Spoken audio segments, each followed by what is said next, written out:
ഒരു cinema shoot ചെയ്യുന്ന സമയത്തും അതിൽ അഭിനയിക്കുമ്പോഴും ഒരുപാട് ആളുകൾ വലിയ റിസ്ക് എടുക്കാറുണ്ട്. സിനിമയിൽ വലിയ റിസ്കുകൾ എടുത്തവരെ കുറിച്ചുള്ള ഒരു വീഡിയോ മുൻപ് നമ്മുടെ ചാനലിൽ ചെയ്തിരുന്നു. അതിന്റെ മറ്റൊരു ഭാഗമാണ് ഇന്ന് ഈ വീഡിയോയിലൂടെ പറയാൻ പോകുന്നത്. ആദ്യത്തെ വീഡിയോ കാണാത്തവർക്കായി അതിന്റെ ലിങ്ക് ഞാൻ കമന്റ് ബോക്സിൽ പിൻ ചെയ്ത് വെച്ചിട്ടുണ്ട്. സാധിക്കുമെങ്കിൽ ഒന്ന് കണ്ടു നോക്കുക. അപ്പോൾ സമയം കളയാതെ നമുക്ക് നേരെ വീഡിയോയിലേക്ക് പോകാം. ദേവദൂതൻ 2000 പുറത്തിറങ്ങിയ സിബി മലയിൽ മോഹൻലാൽ സിനിമയാണ് ദേവദൂതൻ. സിനിമയിലെ നടനായ വിനീത് കുമാർ എടുത്ത ഒരു വലിയ റിസ്കിനെ കുറിച്ചാണ് പറയാൻ പോകുന്നത്. സിനിമയിൽ വിനീത് കുമാറിന്റെ അന്ധനായ കഥാപാത്രത്തിനെ 5ഓളം പട്ടികൾ ഓടിച്ചിട്ട് ഉപദ്രവിക്കുന്ന ഒരു സീനുണ്ട്. 5 പട്ടികൾ കൂട്ടത്തോടെ ആക്രമിക്കുമ്പോൾ അദ്ദേഹത്തിന് ആദ്യമായി ചെറിയ പരിക്കുകൾ പറ്റിയിരുന്നു. എന്നാൽ ചില സാങ്കേതിക കാരണങ്ങൾ മൂലം ആ ഒരു സീൻ മാത്രം 3ഓളം ദിവസങ്ങളിൽ റീടേക്ക് ചെയ്ത് ഷൂട്ട് ചെയ്തിരുന്നു. അങ്ങനെ 3 ദിവസത്തോളം അപകടകാരികളായ 5 പട്ടികൾ വിനീത് കുമാറിനെ ഉപദ്രവിക്കുന്നതിനിടയിൽ അദ്ദേഹത്തിന്റെ കയ്യിൽ ഒരു പട്ടി കടിക്കുകയും സാരമായ പരിക്കുകൾ ഉണ്ടാവുകയും പിന്നീട് ഷൂട്ടിംഗ് നിർത്തിവെച്ച് അദ്ദേഹത്തിന് വേണ്ട ചികിത്സകൾ നൽകി വാക്സിനേഷൻ എടുക്കുകയും ചെയ്തിരുന്നു. അന്ധനായി അഭിനയിക്കുന്നത് കൊണ്ട് തന്നെ 5 പട്ടികൾ തന്നെ ഉപദ്രവിക്കുമ്പോൾ പട്ടികളുടെ നേരെ നോക്കി റിയാക്ട് ചെയ്യാൻ പോലും കഴിയാത്ത ഒരു അവസ്ഥയിലായിരുന്നു അദ്ദേഹം.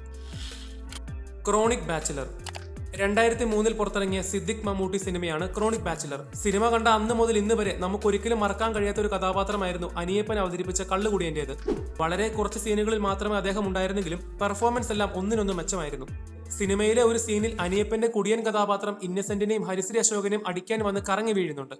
ആ ഒരു രംഗം കൊഴിപ്പിക്കാൻ വേണ്ടി അദ്ദേഹം കറങ്ങി വീണപ്പോൾ അദ്ദേഹത്തിന്റെ തല നിലത്ത് വന്ന് ഇടിക്കുകയും തലയിലും കഴുത്തിലും സാരമായ പരിക്കുകൾ സംഭവിക്കുകയും ചെയ്തിരുന്നു. എന്നാൽ തന്റെ ചാൻസ് പോകുമെന്ന ഭയത്താൽ അദ്ദേഹം വേദന കടിച്ചു പിടിച്ച് പിന്നീട് ആ സീനിൽ കോമഡി കാണിച്ച് അഭിനയിക്കുകയായിരുന്നു ചെയ്തത്. ആ ഒരു വീഴ്ചയിലുണ്ടായ തലയിലെയും കഴുത്തിലെയും വേദന പിന്നീട് കുറെ നാളത്തേക്ക് അദ്ദേഹത്തിന് ഉണ്ടായിരുന്നുവെന്നും പല ഇന്റർവ്യൂകളിൽ പറഞ്ഞിട്ടുണ്ട്. നരൻ 2005 ജോഷി മോഹൻലാൽ സിനിമയാണ് നരൻ. സിനിമയിൽ ഭാവനയും മറ്റ് നടീനടന്മാരും ടെക്നീഷ്യന്മാരും എടുത്ത ഒരു വലിയ റിസ്കിനെ കുറിച്ചാണ് പറയാൻ പോകുന്നത്. സിനിമയിലെ ഭാവനയുടെ കഥാപാത്രം എല്ലാ കാര്യങ്ങളും അറിയാൻ ആഗ്രഹിക്കുന്ന ഒരു ചെറുപ്പക്കാരിയാണ്. ഭാവനയുടെ കഥാപാത്രം സിനിമയിലെ ഒരുപാട് സ്ഥലങ്ങളിൽ വീഴുന്നതായി കാണിക്കുന്നുണ്ട്. ഭാവനയുടെ കഥാപാത്രം പലപ്പോഴും വീഴണമെന്ന് സംവിധായകൻ പറഞ്ഞതുകൊണ്ട് ഭാവന വ്യത്യസ്ത സ്ഥലങ്ങളിൽ വീഴുന്നുണ്ട്. ഓരോ വീഴ്ചയുടെയും പെർഫെക്ഷന് വേണ്ടി ഭാവന പലതവണ റീടേക്ക് എടുത്ത് വീണിരുന്നുവെന്നും അതിനുശേഷം പിന്നീട് ഒരുപാട് നാളത്തേക്ക് തന്റെ നടുവിൽ നല്ല വേദന എടുത്തിരുന്നുവെന്നും ഭാവന പല ഇന്റർവ്യൂകളിൽ പറഞ്ഞിട്ടുണ്ട്. അതൊരു ഭയങ്കര ഒരു ബുദ്ധിമുട്ടാണ്. കാര്യം എന്തൊക്കെയാണെങ്കിലും പെർഫെക്ഷന് വേണ്ടി റീടേക്ക് എടുത്ത് ഒരുപാട് തവണ വീഴുമ്പോൾ നടുവിന്റെ ഡിസ്കിന് എന്തെങ്കിലും പ്രശ്നം പറ്റിയിരുന്നെങ്കിൽ എന്താകുമായിരുന്നു അവസ്ഥ? ഇനി സിനിമയിലെ മറ്റൊരു റിസ്ക് ആയിരുന്നു സിനിമയിൽ കാണിക്കുന്ന വെള്ളപ്പൊക്കം. സിനിമയുടെ പ്രധാന ലൊക്കേഷൻ പൊള്ളാച്ചി ആയിരുന്നെങ്കിലും പുഴയും വെള്ളപ്പൊക്കവും കാണിച്ചത് കർണാടക തമിഴ്നാട് ബോർഡറിലുള്ള ഹൊഗ്ഗനഹള്ള് വെള്ളച്ചാട്ടത്തിൽ നിന്നും വരുന്ന പുഴയായിരുന്നു. എന്നാൽ ആ സമയത്ത് നല്ല മഴക്കാലമായതിനാൽ സമീപത്തെ ഡാമിലെ വെള്ളം തുറന്നുവിട്ടത് പുഴയുടെ ഒഴുക്കിനെയും വെള്ളത്തിന്റെ അളവിനെയും നന്നായി വർദ്ധിപ്പിച്ചു. അത്രയും വർദ്ധിച്ചു വരുന്ന ഒഴുക്കുള്ള പുഴയിൽ മണിക്കൂറുകളോളം ഇറങ്ങി നിന്നിട്ടാണ് നടീനടന്മാരും ടെക്നീഷ്യന്മാരും സീനുകൾ ഷൂട്ട് ചെയ്തത്. എന്നാൽ ഇവിടെ ഒരു ചെറിയ അശ്രദ്ധ സംഭവിച്ചിരുന്നെങ്കിൽ പലരും ക്യാമറ ഉൾപ്പെടെ ആ ഒഴുക്കിന്റെ ശക്തിയിൽ പുഴയിൽ ഒഴുകി പോകാനും സാധ്യതയുണ്ടായിരുന്നു. അതോടൊപ്പം മോഹൻലാൽ പുഴയിലേക്ക് ഇറങ്ങി ചാടുമ്പോൾ അതിൽ ധാരാളം മുതലകൾ ഉണ്ടായിരുന്ന ഒരു സമയമായിരുന്നു. അത്രയും വലിയ റിസ്കിന്റെ ഇടയിൽ മോഹൻലാൽ വളരെ ഭംഗിയായ സീനിൽ അഭിനയിച്ചിരുന്നു എന്നുള്ളതാണ് മറ്റൊരു പ്രത്യേകത. റൺവേ 2004 ദിലീപ് ജോഷി സിനിമയാണ് റൺവേ. ഈ സിനിമയിൽ വാളയാർ ചെക്ക് പോസ്റ്റായി കാണിക്കുന്നത് കളമശ്ശേരിയിൽ സെറ്റിട്ടതാണെന്ന് മുൻപ് പല വീഡിയോകളിൽ പറഞ്ഞിരുന്നു. എന്നാൽ ഈ സിനിമയിൽ അധികമാരും ശ്രദ്ധിക്കാതെ പോയ ഒരു വലിയ റിസ്കിനെ കുറിച്ചാണ് പറയാൻ പോകുന്നത്. സിനിമയിലെ എല്ലാവർക്കും ഇപ്പോഴും ഇഷ്ടപ്പെടുന്ന ഒരു ഐക്കോണിക് സീനായിരുന്നു ലോറികളുടെ മുൻപിലൂടെ പാഞ്ഞു വരുന്ന ദിലീപിന്റെ ആ ഒരു കാറ്. ആ ഒരു ഫ്രെയിമിൽ ലോറിയുടെ മുൻപിലൂടെ വരുന്ന ജീപ്പിനെ കാണുമ്പോൾ തന്നെ ഇപ്പോഴും ഒരു രോമാഞ്ചിഫിക്കേഷൻ തോന്നാറുണ്ട്. എന്നാൽ ഏതാനും സെക്കൻഡുകൾ മാത്രം ദൈർഘ്യമുള്ള ആ ഒരു ഫ്രെയിമിന് വേണ്ടി ജോഷി വലിയൊരു റിസ്ക് ആണ് എടുത്തത്. അതായത് വാളയാർ ചെക്ക് പോസ്റ്റ് കളമശ്ശേരിയിൽ ഷൂട്ട് ചെയ്തെങ്കിലും ഹൈവേയിലൂടെ വണ്ടി പാസ് ചെയ്ത് പോകുന്നതായി കാണിച്ചിരുന്നത് വാളയാറിൽ നിന്നും കോയമ്പത്തൂരിലേക്ക് വരുന്ന ഹൈവേ ആയിരുന്നു. ലോറികളുടെ മുൻപിലൂടെ വരുന്ന ജീപ്പിന്റെ ആ ഒരു സെക്കൻഡുകൾ മാത്രം ദൈർഘ്യമുള്ള കിടിലൻ ഫ്രെയിം എടുക്കാൻ വേണ്ടി ജോഷി എല്ലാ ദിവസവും 4 മണിക്കൂർ യാത്ര ചെയ്ത് വാളയാർ കോയമ്പത്തൂർ ഹൈവേയിൽ ലോറിയും ജീപ്പുമായി പോകുമായിരുന്നു. നല്ല തിരക്കുള്ള ഹൈവേ ആയിരുന്നതിനാൽ എടുക്കുന്ന ഷോട്ടുകൾ പലപ്പോഴും കൃത്യമായി കിട്ടില്ലായിരുന്നു. എന്നാൽ സംവിധായകൻ ജോഷിയുടെ മനസ്സിലെ ആ ഒരു ഫ്രെയിം കൃത്യമായി ക്യാമറയിൽ പതിയുന്നതുവരെ അദ്ദേഹം ദിവസങ്ങളോളം കോയമ്പത്തൂരിലേക്ക് സർവ്വസന്നാഹങ്ങളുമായി പോയി ആ ഒരു സെക്കൻഡുകൾ മാത്രം ദൈർഘ്യമുള്ള ഫ്രെയിം കൃത്യം കിട്ടാൻ വേണ്ടി കഷ്ടപ്പെട്ടിട്ടുണ്ട്. ഇത് ശരിക്കും വലിയൊരു റിസ്ക് തന്നെയായിരുന്നു. കരുമാടിക്കുട്ടൻ 2001 വിനയൻ സിനിമയാണ് കരുമാടിക്കുട്ടൻ. സിനിമയിലെ ഒരു ഭാഗത്തായി കലാഭവൻ മണിയെ ഒരു പട്ടി ഓടിക്കുന്ന രംഗമുണ്ട്. ഒരുപാട് ദൂരം അദ്ദേഹത്തെ പട്ടി ഓടിച്ചതിന് ശേഷം അദ്ദേഹം ഒരു പൊട്ടക്കിണറ്റിൽ വീഴുന്നുണ്ട്. കാര്യം ട്രെയിനിങ് കൊടുത്ത നായയാണെങ്കിൽ പോലും ഒരാളെ ഓടിക്കുന്നതിനിടയിൽ ചെറിയ അശ്രദ്ധ സംഭവിച്ചിരുന്നെങ്കിൽ അത് കലാഭവൻ മണിയുടെ ജീവനെ സാരമായി ബാധിക്കുമായിരുന്നു. കലാഭവൻ മണിയെ പറമ്പിലൂടെ പട്ടി ഓടിക്കുന്നതും പിന്നീട് അദ്ദേഹം ഒരു പൊട്ടക്കിണറ്റിൽ വീഴുന്നതുമായുള്ള സീൻ ഇന്ന് പ്രേക്ഷകർ കാണുമ്പോഴും അവരുടെ ഉള്ളിൽ ചെറിയൊരു ടെൻഷനുണ്ട്. സ്ഫടികം 1995 മോഹൻലാൽ സിനിമയാണ് സ്ഫടികം. സിനിമയിലെ ഒരു ഭാഗത്തായി ഇന്ദ്രൻസിന്റെ കഥാപാത്രം വേഗത്തിൽ ഓടിക്കൊണ്ടിരിക്കുന്ന ബോട്ടിൽ നിന്നും കായലിലേക്ക് എടുത്തു ചാടുന്ന ഒരു രംഗമുണ്ട്. എന്നാൽ ഡ്യൂപ്പിനെ ഉപയോഗിക്കുന്നതിന് പകരം നീന്തൽ ഒട്ടും അറിയാത്ത ഇന്ദ്രൻസ് യഥാർത്ഥത്തിൽ ബോട്ടിൽ നിന്നും കായലിലേക്ക് എടുത്തു ചാടുകയായിരുന്നു ചെയ്തത്. അതിന്റെ ഏതാനും കാരണങ്ങളിൽ ഒന്നായിരുന്നു അന്നത്തെ കാലത്ത് ഫിലിമിലായിരുന്നു ഷൂട്ട് ചെയ്തിരുന്നത്. അതുകൊണ്ട് തന്നെ ഒരുപാട് റീടേക്ക് പോകാൻ പാടില്ലായിരുന്നു. കാര്യം സിനിമയുടെ പെർഫെക്ഷന് വേണ്ടിയാണ് ഇന്ദ്രൻസ് നീന്തൽ അറിയില്ലെങ്കിലും കായലിലേക്ക് എടുത്ത് ചാടിയത്.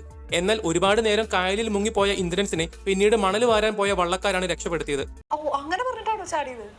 അങ്ങനെ വന്ന് അവര് പൊക്കിയെടുത്തതാ. വളരെ തമാശയോടുകൂടി ഇന്നും ഇന്ദ്രൻസ് ആ കഥ പറയുന്നുണ്ടെങ്കിൽ പോലും കേൾക്കുന്ന പ്രേക്ഷകർക്ക് ഒരുപാട് വിഷമമുണ്ടാക്കുന്ന ഒന്നായിരുന്നു അത്. അഭിമന്യു 1991 പ്രിയദർശൻ മോഹൻലാൽ സിനിമയാണ് അഭിമന്യു. സിനിമയുടെ ക്ലൈമാക്സ് ഫൈറ്റിനിടയിൽ ബോംബെ നഗര മധ്യത്തിലൂടെ മോഹൻലാൽ ഒരു സൈക്കിളിൽ ചീറി പാഞ്ഞു പോകുന്നുണ്ട്. അങ്ങനെ സൈക്കിളിൽ പോകുന്ന മോഹൻലാൽ വളരെ വേഗത്തിൽ ഓടിക്കൊണ്ടിരിക്കുന്ന ഒരു ബസ്സിലേക്ക് സൈക്കിളിൽ നിന്നും ചാടിക്കയറുന്നുണ്ട്. ഇതെല്ലാം കൃത്യമായ ടൈമിംഗ് കൊണ്ട് മാത്രമാണ്. ഒരുപാട് റിസ്ക് ഉള്ള ആ ഒരു സീനിൽ അഭിനയിക്കുന്നതിനിടയിൽ ചെറിയ അശ്രദ്ധ മൂലം എന്തെങ്കിലും സംഭവിച്ചിരുന്നെങ്കിലോ എന്താകുമായിരുന്നു അവസ്ഥ? എന്തൊക്കെയാണെങ്കിലും ഒറ്റ ടേക്കിൽ തന്നെ മോഹൻലാൽ അത് വളരെ ഭംഗിയായി ചെയ്തിരുന്നുവെന്നും പ്രിയദർശൻ കൈരളി ടിവിക്ക് കൊടുത്തൊരു ഇന്റർവ്യൂവിൽ പറയുന്നുണ്ട്. മൃഗയ 1989 മമ്മൂട്ടി സിനിമയാണ് മൃഗയ. മനുഷ്യരെ കൊല്ലുന്ന പുലിയെ പിടിക്കാൻ വരുന്ന വേട്ടക്കാരനായ മമ്മൂട്ടിയും പുലിയുമായി പോരാട്ടം നടത്തുന്ന ഒരു വലിയ ഫൈറ്റ് സീൻ സിനിമയിലുണ്ട്. ഡ്യൂപ്പിനെ ഉപയോഗിക്കാതെ യഥാർത്ഥ പുലിയുമായി തന്നെയായിരുന്നു മമ്മൂട്ടി സിനിമയിൽ ഫൈറ്റ് ചെയ്തത്. ലൈറ്റ് പോകുന്നത് കൊണ്ട് പരമാവധി റീടേക്ക് എടുപ്പിക്കാതെ വളരെ വേഗത്തിലായിരുന്നു സിനിമയുടെ ആ ഒരു സീൻ ഷൂട്ട് ചെയ്തത്. പുലി അല്പം അഗ്രസീവ് ആയിരുന്നുവെന്നും അതുകൊണ്ട് തന്നെ മമ്മൂട്ടിയുമായുള്ള ഫൈറ്റിനിടയിൽ മമ്മൂട്ടിയുടെ കയ്യിലും ശരീരത്തിലും പുലിയുടെ പോറലേറ്റിരുന്നുവെന്നും ട്രെയിനറായ ഗോവിന്ദരാജൻ നായിഡുവും സംവിധായകൻ ഉൾപ്പെടെ മറ്റു പല ടെക്നീഷ്യന്മാരും അന്നത്തെ കാലത്ത് പല മാഗസിനിൽ വെളിപ്പെടുത്തിയിരുന്നു. കാര്യം എന്തൊക്കെയാണെങ്കിലും ഒരു പുലിയുമായി മൽപ്പിടുത്തം നടത്തുക എന്നുള്ളത് ജീവനിൽ കൊതിയുള്ള ആരും ചെയ്യാൻ മടിക്കുന്ന ഒരു കാര്യമാണ്. പുലിമുരുകൻ 2016 മോഹൻലാൽ വൈശാഖ് സിനിമയാണ് പുലിമുരുകൻ. കാടിനുള്ളിൽ ചിത്രീകരിച്ച ഈ സിനിമയിലെ ഒരു ഭാഗത്തായി നായികയായ കമാലിനി മുഖർജി ഉയരമുള്ള ഒരു കൊക്കയിൽ നിന്നും പുഴയിലേക്ക് എടുത്തു ചാടുന്ന ഒരു സീനുണ്ട്. കൊക്കയുടെ ഉയരവും പുഴയുടെ ആഴവും ഒഴുക്കുമെല്ലാം അതിഭീകരമായതുകൊണ്ട് തന്നെ സംവിധായകനായ വൈശാഖ് ധൈര്യപൂർവ്വം കൊക്കയിൽ നിന്നും പുഴയിലേക്ക് എടുത്തു ചാടി കാണിച്ചു കൊടുത്തതിന് ശേഷമാണ് കമാലിനി മുഖർജി പുഴയിലേക്ക് എടുത്തു ചാടിയത്. വളരെ എക്സ്പീരിയൻസ് ഉള്ള ഡ്യൂപ്പിനെ വെക്കാമായിരുന്നിട്ടും കമാലിനി മുഖർജി അങ്ങനെ ചെയ്തിട്ടുണ്ടെങ്കിൽ കയ്യടി അർഹിക്കുന്ന പെർഫോമൻസ് തന്നെയായിരുന്നു. മഴത്തുള്ളിക്കിലുക്കം 2002 ദിലീപ് നവ്യനായർ സിനിമയാണ് മഴത്തുള്ളിക്കിലുക്കം. ഇതുവരെ സിനിമയിലെ വളരെ സീരിയസ് ആയ റിസ്കിനെ കുറിച്ചാണ് പറഞ്ഞതെങ്കിൽ സിനിമയിലെ വളരെ രസകരമായ ഒരു റിസ്കിനെ കുറിച്ചാണ് പറയാൻ പോകുന്നത്. അതായത് ഈ സിനിമയിലെ പ്രധാനപ്പെട്ട ലൊക്കേഷൻ ആയിരുന്നു കർണാടകയിലെ കൂർഗിലെ പാവയ്ക്കാത്തോട്ടം. അവിടുത്തെ എസ്റ്റേറ്റിലെ പാവയ്ക്കാത്തോട്ടത്തിൽ വെച്ചുള്ള ഒരുപാട് സീനുകളും ആ സിനിമയിൽ കാണിക്കുന്നുണ്ട്. ഒരുപാട് ഏക്കറുകളിൽ പരന്നു കിടക്കുന്ന ആ ഒരു പാവയ്ക്കാത്തോട്ടത്തിനുള്ളിൽ വെച്ച് ദിവസങ്ങളോളം സിനിമ ഷൂട്ട് ചെയ്തിരുന്നത് കൊണ്ട് വിളവെടുക്കാൻ പാകമായ ഒരുപാട് പാവയ്ക്കകൾക്ക് നാശനഷ്ടം സംഭവിച്ചിരുന്നു.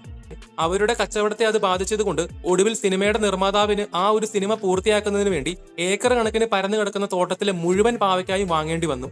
അല്ലെങ്കിൽ ആ ഒരു സിനിമ ഷൂട്ടിംഗ് പൂർത്തീകരിക്കാൻ കഴിയില്ലായിരുന്നു. എന്നാലും എന്ത് കഷ്ടമാണല്ലേ.